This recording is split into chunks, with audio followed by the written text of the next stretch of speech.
అప్పట్లో జూనియర్ ఎన్టీఆర్, బోయపాటి శ్రీను కాంబినేషన్లో దమ్ము విడుదలైన తర్వాత ఆ మూవీలోని ఓ పాటలో వచ్చిన రూలర్ బాగా పాపులర్ అయింది.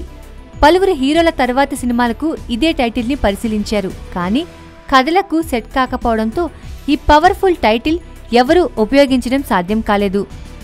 ఇప్పుడు ఆ టైటిల్ను ఎన్టీఆర్ బాబాయ్ నందమూరి బాలకృష్ణ ఉపయోగించే అవకాశాలున్నాయని టాలీవుడ్ అంతా విపరీతమైన టాక్ వినిపిస్తోంది. ఒక సినిమా సెట్స్పై ఉండగానే మరో సినిమాను ఖాయం చేసుకునే బాలయ్య ప్రస్తుతం పూరి జగన్నాథ్తో పైసా వసూల్ను పూర్తి చేస్తూనే 102వ చిత్రాన్ని కూడా ఖాయం చేసేశారు. కెఎస్ రవికుమార్ దర్శకత్వంలో ఆగస్టు 2న బాలయ్య కొత్త సినిమా ప్రారంభం కానుండగా ఈ చిత్రానికి రూలర్ అనే టైటిల్ని డిసైడ్ చేసుకున్నట్లు తెలుస్తోంది. బాలయ్య 102వ చిత్రాన్ని నిర్మిస్తున్న సి కళ్యాణ్ తన బ్యానర్ అయిన సీకే ఎంటర్టైన్మెంట్స్ పై రూలర్ టైటిల్ను నిర్ణయించారని అంతా భావిస్తున్నారు. మరి ఈ గాసిప్లో నిజాల సంగతి ఇంకా తేలాల్సి ఉంది. ఈ వీడియో గనక మీకు నచ్చినట్లయితే please subscribe Yoyo TV channel.